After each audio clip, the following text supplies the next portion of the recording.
नमस्कार साथियों, स्वागत है आप सभी का धाकड़ अकेडमी में। मैं राम धाकड़ आप सभी को आज प्रारंभिक शिक्षा पूर्णता प्रमाण पत्र परीक्षा 2022 का विज्ञान का मॉडल पेपर आपको आज सॉल्व करवाने वाला हूं। इस मॉडल पेपर को सॉल्व करने के बाद आपको विज्ञान के पेपर में आपको बहुत ही कम दिक्कत आएगी बोर्ड पेपर करने में। एक बार आपको भी एक्सपीरियंस हो जाएगी कि किस प्रकार से प्रश्न आते हैं और इस बार प्रश्न पत्र में ही उत्तर लिखने होंगे अपने को। तो चलिए स्टार्ट करते हैं।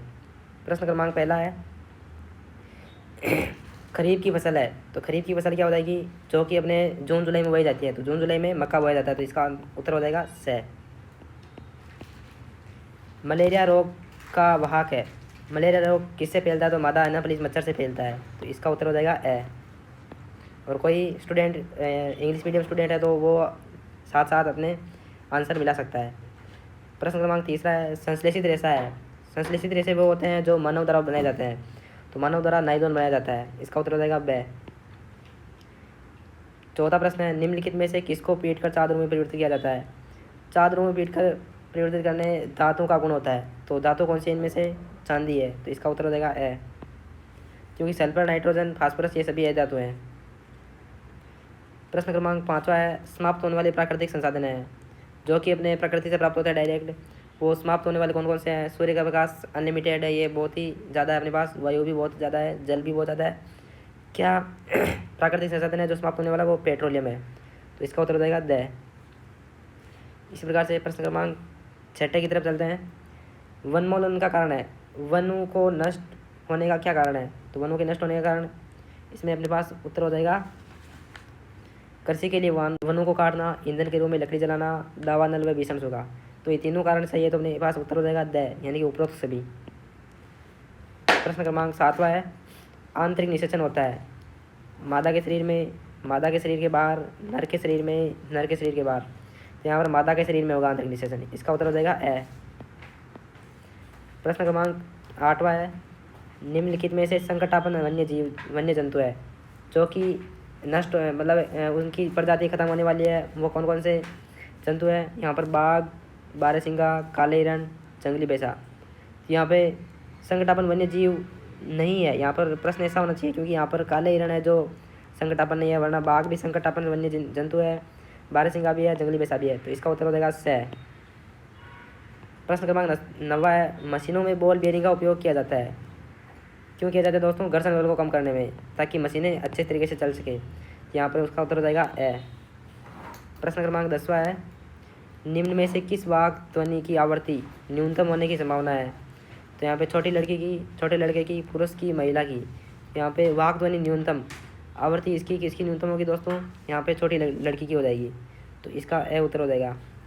अब प्रश्न क्रमांक 11वां है, विद्युत का शौचालय है, विद्युत का शौचालय इनमें लकड़ी, प्लास्टिक, लोहा, उपरोक्त भी, यहाँ पर सूखी लकड़ी आनी चाहिए क्योंकि गीली लकड़ी भी विद्युत के शौचालय कई बार हो जाती है, यहाँ पर हो जाएगा लोहा हो जाएगा शौचालक, तो यहाँ पर से हो जाएगा इसका उत्तर। अब यहाँ पर 11वां है, जब कांच की छड़ को रेशम के कपड़े से रगड़ते हैं तो कपड़ा दोनों धनावशित अर्जित करते हैं, कपड़ा धनावशित हो जाती है, छड़ धनावशित और कपड़ा ऋणावशित हो जाता है, तो इसका ब उत्तर से हो जाएगा अपने पास। प्रश्न क्रमांक 11वां है, भूकंप आने का कारण है, भूकंप आने का कारण पृथ्वी की प्लेटों की गतियों में, पृथ्वी के अंदर बहुत सारी प्लेटें विद्यमान है, उनकी जब गति होती है तो भूकंप आता है, तो इसका उत्तर हो जाएगा स। प्रश्न क्रमांक 14 है, लाल ग्रह के नाम से जाना जाता है, तो लाल ग्रह के नाम से जाना जाता है मंगल ग्रह को लाल ग्रह के नाम से जाना जाता है, तो इसका उत्तर हो जाएगा ए, क्योंकि वहाँ पर ग्रह की सतह है, सरफेस है, वो पूरी पीली मिट्टी है वहाँ पे, इस प्रकार से वहाँ पे लाल ग्रह बन जाता है वो। प्रश्न क्रमांक 15वां है, रुधिर में ऑक्सीजन की वाहक क्षमता कम करने वाली गैस है, ऑक्सीजन की वाहक क्षमता, तो कार्बन डाइऑक्साइड जब ज़्यादा होगी रुधिर में तो वो ऑक्सीजन की वाहक क्षमता कम कर देगी, तो इसका उत्तर हो जाएगा ए। अब प्रश्न क्रमांक 1 के 15 क्वेश्चन हो चुके हैं और प्रश्न क्रमांक 2 की तरफ चलते हैं अपन। उचित शब्द छाँट कर रिक्त स्थान की पूर्ति कीजिए, यहाँ पे कुछ शब्द दिए हैं उनको अपने को प्रश्न क्रमांक 1 से 8 तक में भरना है। तो फलीदार पौधों की जड़ों में क्या पाया जाता है दोस्तों, राइजोबियम बैक्टीरिया पाया जाता है, तो इसका एक का ये हो जाएगा। टाइफाइड खाली स्थान के द्वारा होता है, टाइफाइड जीवाणु के द्वारा होता है, यहाँ पर उत्तर हो जाएगा इसका जीवाणु।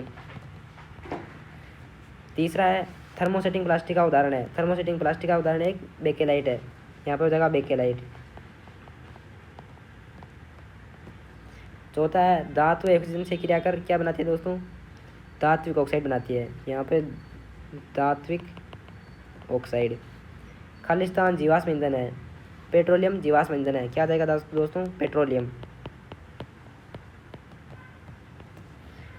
छठा है प्रवासी पक्षी सुदूर क्षेत्रों से जलवायु परिवर्तन के कारण पलायन करते हैं। किसके कारण, जलवायु परिवर्तन के कारण। सातवां है टेडपोल का वयस्क में रूपांतरण क्या कहलाता है दोस्तों, कायांतरण। क्या कहलाता है दोस्तों, कायांतरण कहलाता है। आठवां है जूतों के तले खालिस्तान के कारण घिस जाते हैं। हम जूते पहनते हैं तो घर्षण के कारण घिस जाते हैं वो। तो इस प्रकार से दूसरा प्रश्न भी हो चुका है अपने पास। और यदि आप यहाँ तक देख चुके हो वीडियो को तो चैनल को सब्सक्राइब कर दीजिए अपने प्यारे हाथों से। और प्रश्न क्रमांक 3 की ओर बढ़ते हैं अपन। यदि कथन सही है तो टी, और यदि गलत है तो कोष्टक में गलत यानी कि ऐप भरिए। टी यानी ट्रू, ऐप यानी फॉल्स। तो प्रश्न फर्स्ट है अवांछित या अप्रिय ध्वनि को संगीत कहता है। नहीं, अवांछित या ध्वनि को यहाँ पर क्या कहेंगे, ध्वनि प्रदूषण कहेंगे। तो यहाँ पे क्या हो जाएगा, इसका फॉल्स हो जाएगा। सहजातीय आवेश एक दूसरे को आकर्षित करते हैं। नहीं, प्लस प्लस एक दूसरे को प्रतिकर्षित करेंगे और माइनस माइनस एक दूसरे को प्रतिकर्षित करेंगे। तो यहाँ पर ये कथन असत्य है, यानी कि इसका भी फॉल्स हो जाएगा। पृथ्वी सौर परिवार का सबसे छोटा ग्रह है। नहीं, पृथ्वी सौर परिवार का सबसे छोटा ग्रह नहीं है, इसका उत्तर भी फॉल्स हो जाएगा।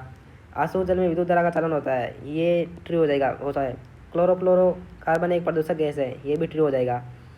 लोहे में संक्षारण होने तथा जंग लगने की प्रवृत्ति होती है। हाँ, सही बात है। ये भी प्रोजेक्ट टाइगर बाघ के संरक्षण से संबंधित है, ये भी सही कथन है, तो ट्रू हो जाएगा। इस प्रकार से तीसरा प्रश्न भी अपने बहुत ही अच्छे तरीके से हो चुका है। बहुत ही इजी प्रश्न आ रहे हैं। और प्रश्न क्रमांक चौथे की तरफ चलता है अपन। कॉलम ए को कॉलम बी से मिलान कीजिए। रबी की फसल क्या क्या है दोस्तों, जो कि अपने कब बोई जाती हैं साथियों, अक्टूबर नवंबर में बोई जाती है। तो अक्टूबर नवंबर में क्या बोई जाती है, रबी की फसल गेहूँ और चना बोया जाता है। एक प्रोटोजोआ क्या है, प्रोटोजोआ है जो मलेरिया का कारक है। और कपास क्या है, प्राकृतिक रेशा है। डीजल क्या है, मोटर ईंधन है। और अंडाणु उत्पादित होते हैं, अंडाशय में अंडाणु उत्पादित होते हैं। तो इस प्रकार से मिलान करने वाले प्रश्न भी बहुत ही इजी आते हैं। प्रश्न क्रमांक 5 की तरफ चलते हैं। निम्नलिखित प्रश्नों के उत्तर एक शब्द में दीजिए, यानी कि एक शब्द में देना है। मिट्टी में पोषक स्तर को बनाए रखने के लिए क्या मिलाया जाता है। तो यहाँ पर क्या बनाया जाता है साथियों, खाद और उर्वरक मिलाए जाते हैं। इस प्रकार से कैरम खेलते समय कैरम बोर्ड पर घर्षण कम करने के लिए किसका उपयोग किया जाता है। यहाँ पे चिकने पाउडर का।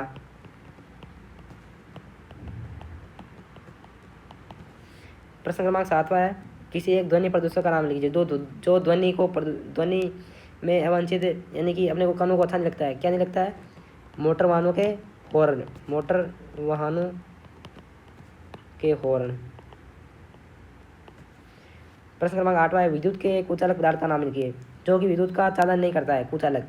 तो वो हो जाएगा सूखी लकड़ी,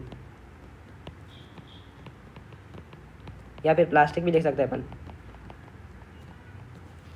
प्रश्न क्रमांक 9 है। विश्व उष्णन के लिए उत्तरदायी गैस कौन सी है। यहाँ पर हो जाएगा CO2, कार्बन डाइऑक्साइड अपने पास विश्व उष्णन के लिए उत्तरदायी गैस है।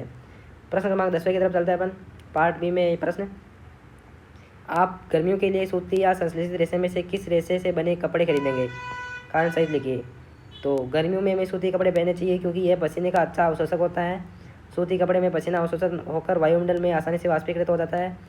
वाष्पीकरण की प्रस्तुत ऊष्मा बराबर ऊष्मीय ऊर्जा हमारे शरीर से अवशोषित हो जाती है, जिससे कि शरीर शीतल हो जाता है। और वहीं अपन संश्लेषित रेशे के बने कपड़े पहनेंगे तो वो पसीना से नहीं सूखेगा और अपने को शरीर में पसीना आ जाएगा। तो इस प्रकार से अपने को गर्मियों में सूती कपड़े पहनना चाहिए, इसका ये उत्तर हो जाएगा। प्रश्न क्रमांक 11 अपने पास। धातु और अधातु में कोई 3 अंतर लिखिए। तो धातुएं ऊष्मा और विद्युत के कुचालक होती हैं, जबकि ये धातुएं विद्युत ऊष्मा तथा विद्युत के कुचालक होती हैं।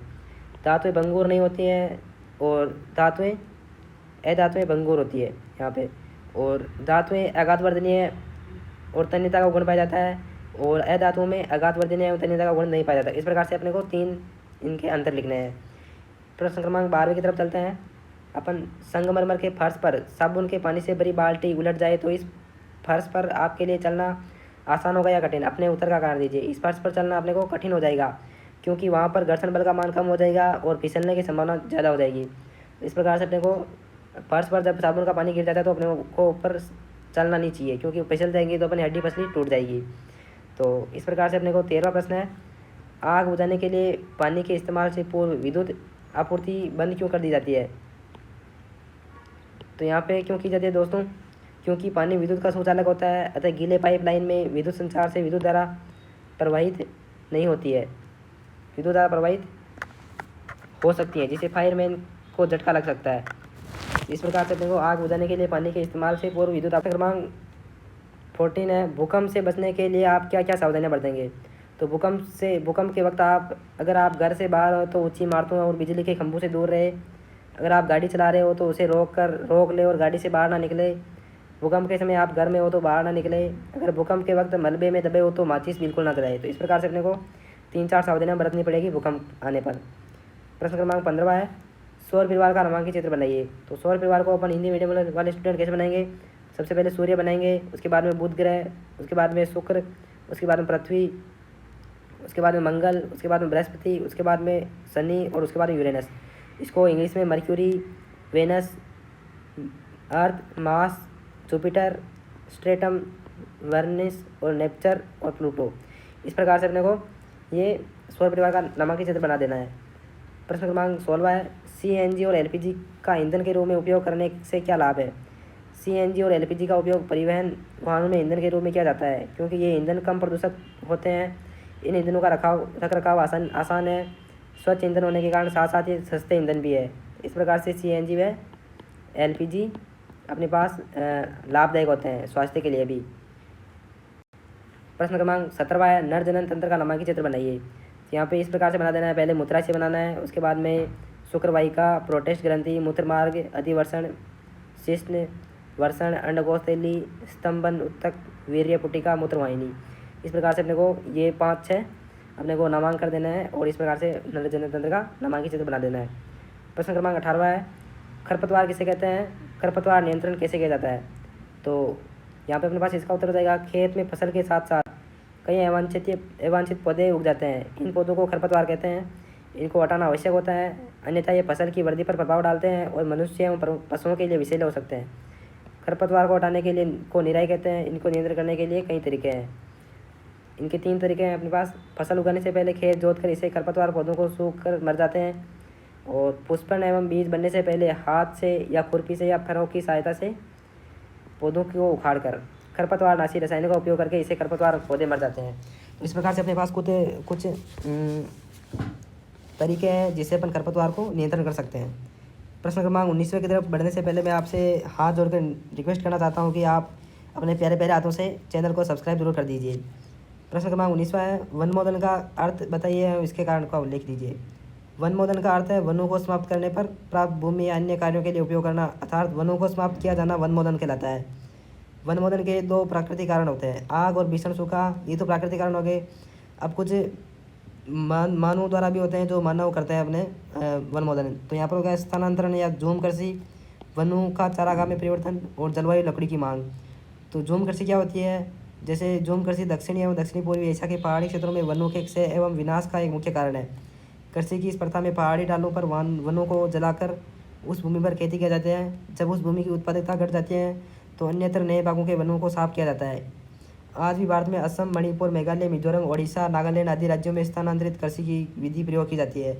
इस प्रकार से अपने को वनों की हानि हो रही है और नए फसल अच्छे से हो रही है, क्योंकि फसल 1-2 साल फसल बोने के बाद वो उस जगह को छोड़ देते हैं और नए वनों को काट कर वहाँ वापस अपने खेत बना लेते हैं। तो ये प्रक्रिया बहुत ही जल्द समाप्त होनी चाहिए वनों को रोकने के लिए। वनों का चारागाह में परिवर्तन, वनों को काटकर चारागाह में परिवर्तन किया जा रहा है। और जलावन लकड़ी की मांग, यहाँ पर विश्व की कुल लकड़ी में 44% लकड़ी संसार की ईंधन की आवश्यकता को पूरा करती है। विकसित देशों में ईंधन की आवश्यकता 16% जलावन लकड़ी से पूरा किया जाता है।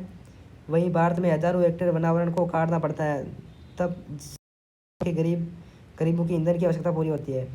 भारत सरकार द्वारा इस मांग को कम करने के लिए विशेष प्रयास किए जा रहे हैं। एलपीजी और सीएनजी के सिलेंडर बांटे जा रहे हैं गाँव में, इससे कि लकड़ी को कम काटे लोग, वनों को कम काटे।